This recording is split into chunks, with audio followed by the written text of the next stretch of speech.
Hi hello, എൻ്റെ പേര് ദീപ്തി. നിങ്ങളിപ്പോൾ ഈ വീഡിയോ ഓപ്പൺ ചെയ്ത് നോക്കാനുള്ള ഒരു കാരണം നിങ്ങൾ മേ ബി DHS, DME അല്ലെങ്കിൽ any other exam for nurses പഠിക്കാൻ പ്ലാൻ ചെയ്യുന്നുണ്ടാകാം, പഠിക്കുന്നുണ്ടാകാം, അല്ലെങ്കിൽ നിങ്ങളുടെ റിലേറ്റീവ്സോ മക്കളോ ആരെങ്കിലുമൊക്കെ പഠിക്കാൻ പ്ലാൻ ചെയ്യുന്നുണ്ടായിരിക്കാം. അപ്പോൾ നിങ്ങൾ ഈ വീഡിയോ അവസാനം വരെ സ്കിപ്പ് ചെയ്യാതെ കാണണം. ഞാൻ ഇതിൽ പറയാൻ ഉദ്ദേശിക്കുന്ന കാര്യം എന്തെന്നാൽ ഞാൻ VK നഴ്സസ് അക്കാഡമിയിൽ ജോയിൻ ചെയ്തതിന് ശേഷമുള്ള എൻ്റെ കുറച്ച് എക്സ്പീരിയൻസസ് ആണ്.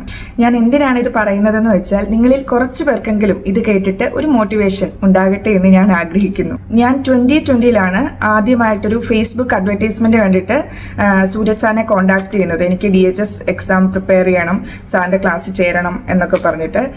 ഫസ്റ്റ് ക്ലാസ് കഴിഞ്ഞപ്പോൾ തന്നെ I am really very impressed. ക്ലാസ്സിന് ശേഷം സാറ് നോട്ട്സ് അയച്ചു തന്നു. അപ്പോഴും ഞാൻ ഭയങ്കര ഹാപ്പിയായി, കാരണം ക്യാപ്സ്യൂൾ നോട്ട്സ് ആയിരുന്നു and it's very easy to understand. പക്ഷെ ഞാൻ അന്ന് DHSന് ഒരു വലിയ ഇമ്പോർട്ടൻസ് ഒന്നും കൊടുത്തിട്ടുണ്ടായിരുന്നില്ല, കാരണം അറ്റ് ദ സെയിം ടൈം ഞാൻ DHA എക്സാം പഠിക്കുന്നുണ്ടായിരുന്നു. ആ ടൈമിലാണ് എൻ്റെ മാരേജ് കഴിഞ്ഞത്. അപ്പം ഹസ്ബൻഡ് ദുബായിലായിരുന്നു. I really want to stay with him. So ഞാൻ അതിനാണ് കൂടുതൽ പ്രാധാന്യം കൊടുത്തത്. നമ്മുടെ PSC എക്സാമും DHA എക്സാമും ഒക്കെ എഴുതിയവർക്കറിയാം, രണ്ടും ഡിഫറെൻറ്റ് പാറ്റേൺ ആണ്. അപ്പം ഞാൻ പറഞ്ഞു വരുന്നത് എന്തെന്ന് വെച്ചാൽ, ഞാൻ അന്ന് ഒട്ടും ഇമ്പോർട്ടൻസ് കൊടുക്കാതിരുന്ന ആ എക്സാമിന് എനിക്ക് 233 റാങ്ക് കിട്ടി. And I still remember, exam ഹാളിൽ ഇരിക്കുമ്പോൾ ഓരോ ക്വസ്റ്റ്യൻസ് കാണുമ്പോഴും സാറ് പഠിപ്പിച്ച കാര്യങ്ങൾ ഓട്ടോമാറ്റിക്കലി എൻ്റെ തലയിലേക്ക് ഇങ്ങനെ വരുന്നുണ്ടായിരുന്നു. 2024 ഞാൻ വീണ്ടും സാറിനെ കോൺടാക്ട് ചെയ്തു, കാരണം എൻ്റെ പേരൻസ് വരെ ഞാൻ അറിഞ്ഞു DME എക്സാം ഉടനെ തന്നെ ഉണ്ടാകും, അതിൻ്റെ നോട്ടിഫിക്കേഷനൊക്കെ വരാൻ പോകുന്നു എന്നുള്ള ന്യൂസസ് കണ്ട് അവരെന്നോട് പറഞ്ഞു. അപ്പോൾ അവരുടെ ഒരു അഡ്വൈസ് അല്ലെങ്കിൽ അവരുടെ ഒരു ആഗ്രഹപ്രകാരം ഞാൻ വീണ്ടും ഇതൊന്ന് പ്രിപ്പയർ ചെയ്താലോ എന്ന് പ്ലാൻ ചെയ്തു. അപ്പം വിത്തൗട്ട് എനി സെക്കൻഡ് തോട്ട് ഞാൻ ഡയറക്റ്റ് കോൺടാക്ട് ചെയ്തത് സൂരജ് സാറിനെയാണ്. 4 വർഷത്തിന് ശേഷം സാറിൻ്റെ ക്ലാസ്സിൽ ഇരിക്കുമ്പം കുറേയധികം ഒരുപാട് മാറ്റങ്ങൾ വന്നിട്ടുണ്ട്.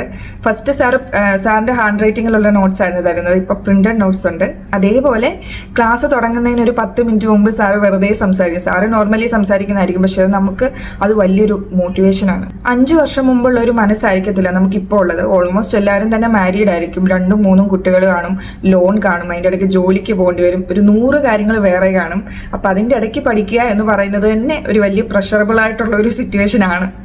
അപ്പം അതിനുവേണ്ടി സാർ എന്താണ് നമുക്ക് ചെയ്യുന്നത് എന്ന് വെച്ചാൽ, പണ്ട് നമ്മൾ കോളേജിൽ പഠിച്ചതുപോലെ മറ്റ് ബുക്കുകളിൽ നിന്നും റെഫർ ചെയ്തൊക്കെ പഠിച്ച്, അല്ലെങ്കിൽ നമ്മുടെ ഫ്രണ്ട്സുമായിട്ട് കമ്പൈൻ സ്റ്റഡിയൊക്കെ ചെയ്ത് നമ്മൾ പഠിച്ച കാര്യങ്ങൾ സാറ് സോർട്ട് ചെയ്ത് ഒരു 1 hour അല്ലെങ്കിൽ 1.5 hour ക്ലാസ് പോലെ നമ്മുടെ മുമ്പിൽ പ്രസൻറ്റ് ചെയ്യും വിത്ത് മലയാളം എക്സ്പ്ലനേഷൻ. അപ്പം നമ്മൾ ചിന്തിക്കും, പണ്ട് നമ്മൾ കോളേജിലൊക്കെ പഠിക്കുമ്പം ഇതുപോലെ ആരെങ്കിലുമൊക്കെ ഒന്ന് പറഞ്ഞു തന്നിരുന്നെങ്കിൽ, അല്ലെങ്കിൽ ഒന്ന് എക്സ്പ്ലെയിൻ ചെയ്ത് തന്നിരുന്നെങ്കിൽ കുറച്ചും കൂടിയൊക്കെ നന്നായിരുന്നേനെന്ന്.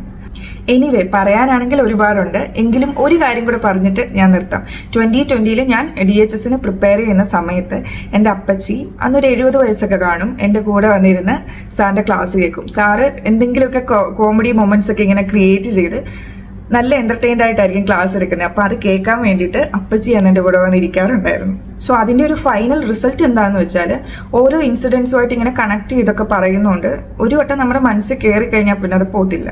പിന്നെ ഓഫ് കോഴ്സ് എല്ലാ എക്സാമിൻ്റെയും ഫൈനൽ റിസൾട്ട് എന്ന് പറയുന്നത് നമ്മുടെ ഒരു ശ്രമമാണ്, അല്ലേ? Before anything else, preparation is the key to success എന്നാണല്ലോ. സോ സാറിൻ്റെ ജോലി സാറ് കറക്റ്റായിട്ട് ചെയ്ത് നമ്മുടെ ജോലി സാർ ഈസി ആക്കി തരുന്നുണ്ട്. അത് നമുക്ക് മാക്സിമം നന്നായിട്ട് യൂട്ടിലൈസ് ചെയ്യാം. So set a goal, work hard, final will be the success, and make it as a habit. Thank you.